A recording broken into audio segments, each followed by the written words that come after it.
How do we determine if an engine in a car is healthy or not?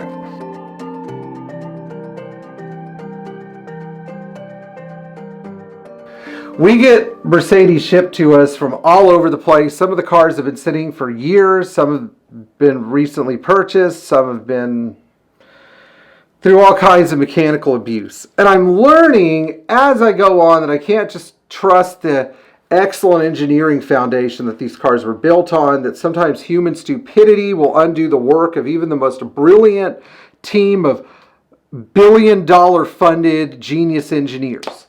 And that's, usually, what do they say? The execution of genius is a delicate process. The undoing of genius takes no thought whatsoever. And that's really, really what we find sometimes when we go digging through the past histories of these cars. So when we get a car in that's sat for a long time, or we're unsure of the mechanical health of the engine, the first thing we do is an oil analysis and a compression test. And oil analysis is very important because it allows you to look at the minute mineral content of the oil. Now, engine oil has its own separate set of chemicals: zinc, carbon, which it's made of, ash, all kinds of weird stuff. But what you don't want in your engine oil is copper, lead, aluminum, steel, chrome, and antifreeze. We're looking for these 5 minerals or metals and this other type of liquid.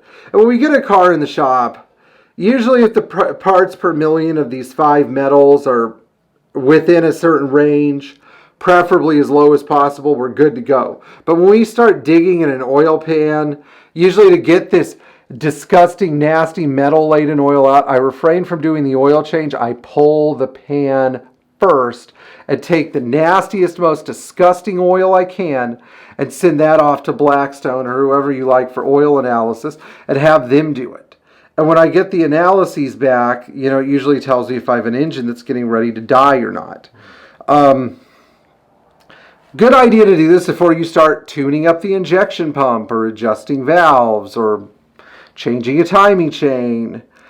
And there are some engines where this is more likely to be an issue than not. I mean, the 3 engines that I recommend doing this type of test on are the inline 6 mechanical single overhead cam engines like the M130, M129, M127, M108, M114. These are the 6-cylinder single overhead cam engines that were used 72 and earlier. So in a 108, a 111 Fin car, a 113 SL, a 114 or 115.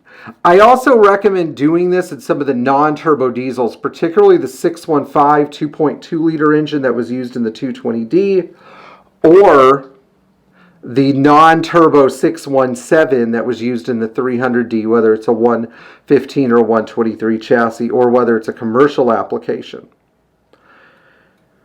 Where I recommend looking for antifreeze, though, is a whole different story. If you have a 603 engine, I recommend looking for antifreeze. If you have a 603.97 engine like a 350 SD or SDL, not only do you look for antifreeze, but you need to look for steel from the engine block. You need to look for bearing material indicative of crankshaft wear, because that's how you determine if you should be buying a 350 or not. And you should be also any engine that you really see low oil pressure on, which you mentioned in a previous video, needs to have an oil analysis done too. Now let's talk about the compression test. Compression test results are relative, so there are a couple of givens before you do a compression test. One, you need to have a healthy battery. I've seen cars that had compression tests done with weak batteries, and guess what you're going to get? You're going to get non-existent compression, because an engine has to spin at normal cranking speed with all the spark plugs in and all that stuff to be able to get a compression reading. Number 2, especially if you're dealing with an older diesel, the valves should be adjusted and preferably decarboned.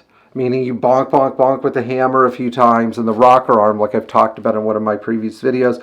Or you take the car for a drive, clean it out, bring it back to the shop. The next morning with the engine cold, you adjust the valves and you do your compression test. Yes, it's a very involved procedure, but 20 PSI can make a huge difference. Number 3, you need to make sure your compression tester works. I've had so many compression testers that don't work. You could test one on an engine that runs well because it probably is good compression. I remember one time I was doing an on-site compression test for a customer that had a 300 SEL, an interest in a 300 SEL 6.3. And the car was a really expensive example. It was priced at just under $100K, and it was an extremely solid, well-restored car that had an exceptional service history. But at that price, I needed to make sure that the compression was consistent across all 8 cylinders. And that car banged 150 to 155 PSI of compression across all 8. I've never seen such a consistent 6.3 before. And what I wondered was whether or not my gauge was good. So I went to another Mercedes that I knew ran well, and I used it on that car, and it was excellent. It was good. Now, when you're doing this stuff, you're going to need the help of a third party. So I've got a couple of recommendations for you. First of all, if you want to do a compression test on a diesel, don't buy a chintzy, junky compression tester from Harbor Freight or buy fly-by-night internet gurus who sell Mercedes tools. You need to buy something that's proven, whether you have to go on eBay and buy an old Mac Tools compression tester. I like using my old Motometer. And if you're really concerned and you don't want to buy the tool, it may be worth it to go to a shop that actually knows what they're doing, although I know there are very few of those. You may want to get some guidance from somebody who's done it before if you suspect low compression. Second of all, especially with diesel engines, take the results with a grain of salt because they can be highly variable. I've seen engines that don't produce outstanding compression numbers that still run well and make great power and don't burn a lot of oil. So the compression test isn't everything. You really want to use the compression test as a tool for diagnosing a problem that's obvious. You don't want to use it as you can use it as an indicator of engine health, but what you really want to use it as is as a diagnostic tool. If you have a car that misses or runs really weak or struggles to run, then you might want to bust out the compression test just to see what you're working with. We had a 280CE in here last year that we thought was going to have some compression issues because I felt the engine was worn out. But when we did a compression test in the car, it was hitting 150 to 160 pounds in each cylinder. And this is without a valve adjustment. And I did the math, and that was perfectly acceptable. So my point is the compression test should be used to save you a lot of other diagnostic headaches.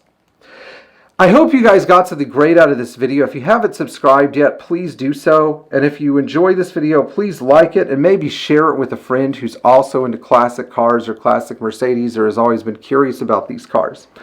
And if you're, as some of us say, if you are in the cult of classic Mercedes, which I hate referring to it as a cult, but some people think it's that way, remember that your car is never going to be perfect, but don't condemn it if you have an engine that's a little bit low on compression or a little bit low on oil pressure. The main thing is consistency. That's what you're looking for. If the car is consistent and stays consistent, that's the best news in the world.